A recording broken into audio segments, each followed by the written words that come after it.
സബുചേട്ടാ, ഞാൻ കണ്ടപ്പോൾ മുതലേ ചോദിക്കണം എന്ന് വിചാരിച്ചിരുന്നതാ. അതായത് സബുചേട്ടനെ നമുക്ക് പണ്ട് കണ്ട ഒരു രൂപം ഉണ്ടായിരുന്നല്ലോ, ഇത്തിരി കൂടെ വണ്ണമൊക്കെ വെച്ചൊരു ആള്. അപ്പം ബിഗ് ബോസിൽ പോയിട്ട് ഇറങ്ങിയപ്പോഴേ ഭയങ്കരമായിട്ട് ഫിറ്റായി. അപ്പോഴേ തടിയുള്ളവർക്കൊക്കെ ആഗ്രഹം ബിഗ് ബോസിൽ പോകണം എന്ന്. പക്ഷെ അത് ഇപ്പോഴും അതുപോലെ നിലനിർത്തുന്നുണ്ട്. അത് എങ്ങനെയാ സാധിക്കുന്നത്? അത് നിങ്ങൾ കണ്ട പണ്ടത്തെ സാബുമോനല്ല പണ്ടത്തെ സാബുമോൻ. ഞാൻ യൂണിവേഴ്സിറ്റി കോളേജ് പഠിക്കുന്ന സമയത്ത് എൻ്റെ വെയിസ്റ്റ് 28 ആയിരുന്നു. ഓ, മനസ്സിലായോ? അത്ര സ്ലിം ആയിരുന്നു. അത്ര സ്ലിം ആയിരുന്നു. വേറൊന്നും കൊണ്ടല്ല, ഞാൻ ഈ വിദ്യാർത്ഥി പ്രസ്ഥാനങ്ങളിലൊക്കെ പങ്കെടുത്തിരുന്നുണ്ട്. ഓൾമോസ്റ്റ് എല്ലാ സമയവും കോളേജ് ഹോസ്റ്റലിലും കോളേജിനകത്തൊക്കെ താമസിച്ചിരുന്നത്. അപ്പം ആഹാരത്തിന് നല്ല പ്രശ്നം ഉണ്ടായിരുന്നു. അപ്പം ആഹാരം കിട്ടാതെ മെലിഞ്ഞ് ഏതാണ്ട് സോമാലിയ ഒരു പിന്നെ ഈ മറ്റേ UN എയ്ഡ് കാത്തു നിൽക്കുന്ന അത്രയും ഒരു കോലത്തിലായിരുന്നു ഞാൻ നിന്നിരുന്നത്. അത്രയും മെലിഞ്ഞായിരുന്നു. അതിനുശേഷം പിന്നെ ഇങ്ങനെ കോളേജിൽ നിന്നൊക്കെ ഇറങ്ങിയതിന് ശേഷമാണ് കുറച്ച് പുഷ്ടിപ്പെട്ടത്. ഈ അമൃതം പൊടി പോലെയുള്ള ഗവൺമെന്റിന്റെ വിറ്റാമിനൊക്കെ കഴിച്ച് വണ്ണം വെച്ചത്. എന്നിട്ട് പിന്നെ ഗവൺമെന്റിന്റെ തന്നെ പ്രോഡക്ട്സ് ഒക്കെ കഴിച്ച് നല്ലപോലെ വണ്ണം വെച്ചു. അങ്ങനെ അപ്പോൾ അത് ഓഡിയൻസിന് മനസ്സിലായിക്കോളും. കഴിച്ച് വണ്ണമൊക്കെ വെച്ചിട്ട് പിന്നെ അതിനകത്ത് പോയി. അപ്പൊ അതിനകത്ത് ഗവൺമെന്റ് സപ്ലൈ ഇല്ലല്ലോ, ബിഗ് ബോസ് തരുന്ന ആഹാരമല്ലേ.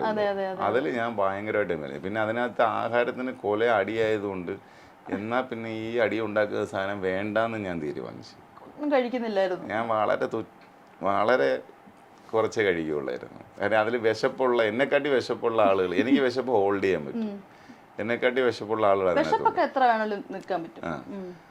അപ്പം എന്നെക്കാട്ടി വിശപ്പുള്ളവർക്ക് അപ്പം ഞാൻ അത് കൊടുത്തു. ആ ഒരു പേരിൽ അടി വേണ്ട. ഇനിയിപ്പോൾ അതിൻ്റെ പേരിലൊരു പ്രശ്നം വേണ്ട. അപ്പോൾ അങ്ങനെ ഭയങ്കരമായിട്ട് മെലിഞ്ഞു. പിന്നെ അതിനുശേഷം പിന്നെ ഇറങ്ങിയിട്ട് വർക്കും സാധനവും ഒക്കെ ആയി. ആക്ച്വലി ഞാൻ ഇടയ്ക്ക് വീണ്ടും കുറച്ച് വണ്ണം വെച്ചായിരുന്നു. ഇപ്പോൾ വീണ്ടും ഭയങ്കരമായിട്ട് മെലിഞ്ഞെന്ന് പറഞ്ഞാൽ ഇപ്പം കുറേ കാലം, ഏതാണ്ട് ഒരു ഓൾമോസ്റ്റ് 2 years ആയെന്ന് തോന്നുന്നു, തമിഴ് സിനിമകളാണ് ചെയ്യുന്നത്. മോസ്റ്റ് ഓഫ് ദ മൂവീസ് നൈറ്റാണ്. അതുകൊണ്ട് പിന്നെ കംപ്ലീറ്റ് ബയോളജിക്കൽ ക്ലോക്ക് തെറ്റിയിട്ട് പിന്നെ ആഹാരം ഇൻടേക്ക് ഭയങ്കരമായിട്ട് കുറഞ്ഞു. അങ്ങനെ മെലിഞ്ഞു പോയി. പക്ഷെ ഇതിനകത്ത് രസം എന്താണെന്നറിയാമോ? ഈ കാണുന്നവരൊരു ചോദ്യം ചോദിക്കും, വയ്യേ എന്തെങ്കിലും അസുഖമുണ്ടോ? അരെ ഇവർക്ക് ഇപ്പം അതൊരു യൂഷ്വൽ സാധനമാണ്. യൂഷ്വൽ സാധനം ഓൺലൈനിലാണ്, സാധാരണ മനുഷ്യർക്ക് അങ്ങനെയല്ല. ഈ നമ്മൾ കണ്ടുകൊണ്ടിരിക്കുന്ന ഭയങ്കര വണ്ണമുള്ള അതൊരു ഇന്ത്യൻ കോൺസെപ്റ്റും കൂടെ ആയതുകൊണ്ടാണ്. ഭയങ്കര പുഷ്ടിപ്പെട്ടിരിക്കണം എന്ന്. കാര്യം ഇപ്പം എൻ്റെ ചെറുപ്പത്തിലൊക്കെ നമ്മൾ വായിക്കാത്ത ആരെ കുത്തി കയറ്റി തരും. കുത്തി കയറ്റിയിട്ട് ഇങ്ങനെ ചപ്പിയായിട്ടിരിക്കണം എന്നുള്ളതാണ്. അപ്പം അതിനപ്പുറത്തേക്കൊരു സാധനത്തിലേക്ക് ഈ മനുഷ്യരുടെ മനസ്സ് എത്തിയിട്ടില്ല. അതുകൊണ്ട് എന്ത് ചെയ്യുമെന്ന് പറഞ്ഞാൽ ചോദിക്കും, ഇപ്പം സുഖമില്ലേ, ഷുഗറാണോ എന്ന് ചോദിക്കും. ഞാൻ എൻ്റെ വീടിൻ്റെ ഫ്രണ്ടിൽ ഇങ്ങനെ കുറേ കടകളുണ്ട്. അപ്പോൾ ഞാനും എൻ്റെ പഴയ ഓൾഡ് ബഡ്ഡി, നമ്മൾ വളരെ യങ് ഏജ് തൊട്ട് കൂട്ടുകാർ. അപ്പോൾ നമ്മളെല്ലാം കൂടെ അവിടെ ചെന്നപ്പോൾ ഒരു സവാള ബജ്ജി കിട്ടുന്ന കടയുണ്ട്.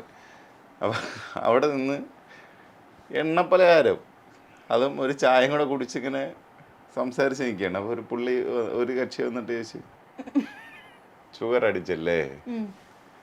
അപ്പോൾ ഞാൻ പറഞ്ഞു, ഭയങ്കരമായ ഡയബറ്റീസിന്റെ വിഷയം, 600 യൂണിറ്റ് അല്ല 600 എന്തോ ഒരു സാധനം ഞാൻ പറഞ്ഞു.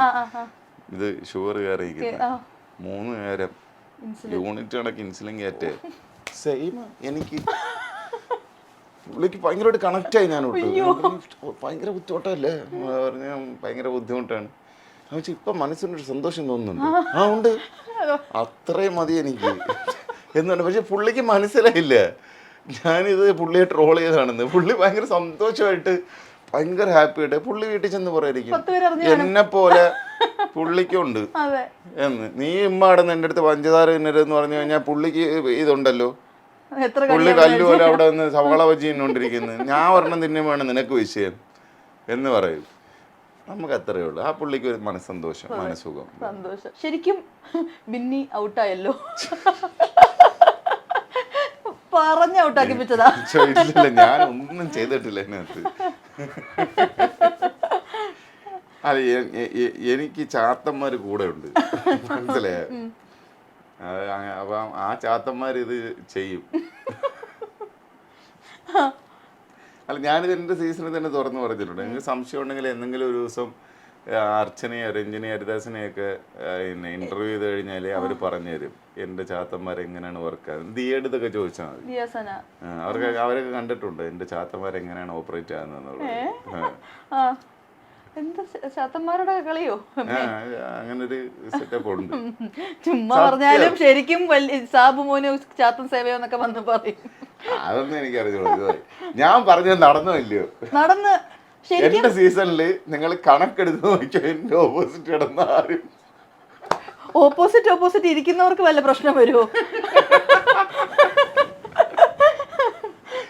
നമ്മൾ ഇങ്ങനെയാണ് ഓരോ ബിംബങ്ങൾ ബിൽഡ് ചെയ്യുന്നത്, മനസ്സിലായോ? ഞാനിപ്പോ ഇത് കുറെ പ്രാവശ്യം പറഞ്ഞു കഴിഞ്ഞാല് ആളുകൾ അത് വിശ്വസിക്കും എന്നുള്ളതാണ്. ഇങ്ങനെയാണ് വിശ്വാസം. അത് ഞാൻ ഒരു രസത്തിന് പറഞ്ഞതാണ്. കാരണം ഞാൻ ഇങ്ങനെ ആലോചിച്ചത്, കാരണം എൻ്റെ സീസണിൽ എല്ലാവരും കൂടി ഇത് പറഞ്ഞിട്ട്, കാരണം നമ്മുടെ ഓപ്പോസിറ്റ് പെൺകുട്ടികളുടെ റൂമായിരുന്നു, അവരെല്ലാം കൂടെ ഡിസ്കസ് ചെയ്തിട്ട് സാബുചേട്ടൻ്റെ ഓപ്പോസിറ്റ് ചേട്ടൻ മരണമാണ് എന്ന് പറഞ്ഞിട്ട് അവര് ബിൽഡ് ചെയ്തൊരു സാധനമാണ്. പിന്നെ എന്നെ സംബന്ധിച്ച് എനിക്കെതിരെ ആരെന്ത് പറഞ്ഞാലും ഞാനതിനെ തിരുത്താൻ പോകത്തില്ല.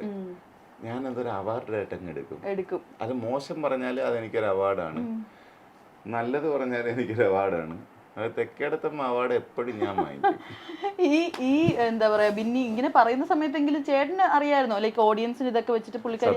എനിക്ക് ഒന്നും അറിയത്തില്ല. ഞാൻ വെറുതെ ഞാൻ അവിടെ കയറിയപ്പോഴേ ഞാൻ പറഞ്ഞു, ഇത് ഈ തിരിച്ച് ഹൗസിൽ കയറുമ്പം എനിക്ക് ഭയങ്കര നൊസ്റ്റാൾജിയ. എനിക്ക് എൻ്റെ കൂടെ ഉണ്ടായിരുന്ന കണ്ടസ്റ്റൻസിനെയൊക്കെ മിസ് ചെയ്യും.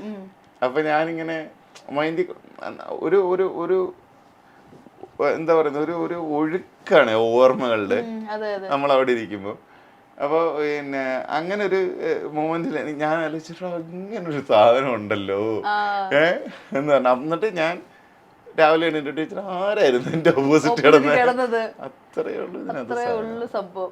ഇത് ഈ ചാത്തൻ സേവയുടെ കാര്യം പറഞ്ഞപ്പോ ഈ സീസണിൽ ഏറ്റവും കൂടുതൽ കൂടോത്രം ചാത്തൻ സേവ പറഞ്ഞ അനുമോൾക്കെതിരെ, അനുമോളുടെ പ്ലാച്ചിക്കകത്ത് കൂടോത്രം ഉണ്ടെന്നൊക്കെ. എല്ലാരും നല്ല കണ്ടസ്റ്റൻസ് ആണ്, പക്ഷെ അവർക്ക് കാര്യം മനസ്സിലായിട്ടില്ല അധികമായിട്ട്. ഞാനാണെങ്കിൽ ഒരു കാര്യം പറയുമ്പോൾ ഞാൻ ഇൻഡയറക്റ്റ് ആയിട്ടേ പറയുള്ളൂ. കാര്യം I don't want to interfere in to their game. എനിക്ക് അവരുടെ ഗെയിമിന് ചെന്ന് കൊളവാക്കേണ്ട കാര്യമില്ല. കാരണം അവരുടെ കളിയല്ലേ ഇത്. നമ്മൾ ഓൾറെഡി വന്ന് പോയവരെ പിന്നെ നമ്മൾ എന്തിനാ അവിടെ ചെന്ന് അലമ്പണം? ചലഞ്ചർ എന്നുള്ള രീതിയിലല്ല, ചലഞ്ചർ അല്ല. അതെ, ഞാൻ എങ്ങനെ എന്നെ ചലഞ്ചറായിട്ട് വിട്ടാലും ഞാൻ പോകില്ല. കഴിഞ്ഞ സീസണിലും ചലഞ്ചർ അല്ലായിരുന്നു. ഞാൻ ചലഞ്ചറായിട്ട് പോകില്ല. ഞാൻ എന്തിനു പോയി ആ പിള്ളേരെ ചലഞ്ച് ചെയ്യണം? പക്ഷെ അവിടെ ചിലരൊക്കെ ചലഞ്ചറായിട്ട് കണ്ട് ബിഹേവ് ചെയ്തു. That's their problem. ആണ് ഞാൻ അങ്ങനെ അവർ കളിക്കുന്നൊരു ഗെയിമിൽ എൻ്റെ സമയത്തുണ്ടായിരുന്ന കണ്ടസ്റ്റൻസിനെ അറിയാമോ? പിന്നെ അവരെ ചലഞ്ച് ചെയ്തിട്ടല്ലേ ഞാൻ ജയിച്ചത്. അപ്പൊ പിന്നെ ഞാൻ എന്തിനു ഇവരെ ചെന്ന് ഇനി ചലഞ്ച് ചെയ്യണം? ഞാൻ ഓൾറെഡി ചലഞ്ച് ചെയ്ത് ഞാൻ പ്രൂവ് ചെയ്ത് വെളിയിൽ വന്നു. എനിക്ക് 100% കോൺഫിഡൻസ് ആണ് ഞാൻ അങ്ങനെ വിജയിച്ച ഒരാളാണ്. അവിടെ ഒന്നും പ്രൂവ് ചെയ്യാനില്ല. എന്നിട്ട് പിന്നെ ഒരു വിന്നർ എന്തിന് വീണ്ടും അകത്തി എന്നിട്ട് ഇനി ആ സീസൺ കഴിഞ്ഞതിന് ശേഷം ഇനി ബാക്കിയുള്ള നിങ്ങളെയും ഞാൻ വിൻ ചെയ്യും എന്ന് ഞാൻ എന്തിനു പറയണം? ഒരു വിന്നറും പറയരുത്. അത് ഒരു വിന്നറും ചലഞ്ചറായിട്ട് പോരെന്നാണ് എൻ്റെ അഭിപ്രായം. No, we did our part. നമ്മൾ മാറി, അടുത്ത ആളുകൾ വന്നു.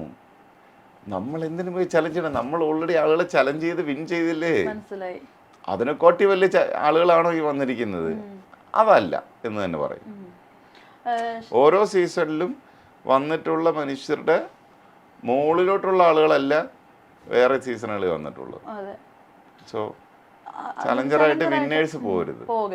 അല്ല, ഞാനിങ്ങനെ എപ്പിസോഡും ലൈവൊക്കെ കണ്ട സമയത്ത് അതിൽ കണ്ടസ്റ്റൻസ് ഇപ്പോൾ കഴിഞ്ഞ സീസണിലൊക്കെ പോയപ്പോൾ നിങ്ങൾക്ക് കിട്ടുന്ന ഒരു റെസ്പെക്ട് ഇപ്പം എല്ലാവരും ചെയ്യണമെന്ന് ഞാൻ പറയുന്നില്ല, പക്ഷെ കുറച്ചുകൂടെ അറഗൻ്റ് ആയിട്ട് ഫീൽ ചെയ്തു. അങ്ങനെ തോന്നിയോ ഇപ്രാവശ്യം? ഇല്ല ഇല്ല. എനിക്ക് ആകെ തോന്നി, എനിക്ക് arrogant ആയിട്ടൊന്നുമില്ല, എനിക്ക് ഭയങ്കര ഫണ്ണി ആയിട്ട് തോന്നി അവര് ചെയ്തത്. ഓക്കെ. അവര് ചെയ്തതിനകത്ത് arrogant ആയിട്ട് തോന്നി. അനീഷ് ചെയ്ത് ഭയങ്കര arrogant ആയിട്ട്. അതാ ഞാൻ പറഞ്ഞത്. അതെന്താന്നറിയാമോ? ഹി വാണ്ട്സ് ടു പ്രൂവ് അതെ, ഞാനാണ് ബെസ്റ്റ് എന്നല്ലേ. I am challenging the first season winner എന്ന് കാണിക്കാൻ വേണ്ടിയായിരിക്കും. അത് അവരുടെ വിഷയം. ഞാൻ എന്തിനതിന് മറുപടി കൊടുക്കണം?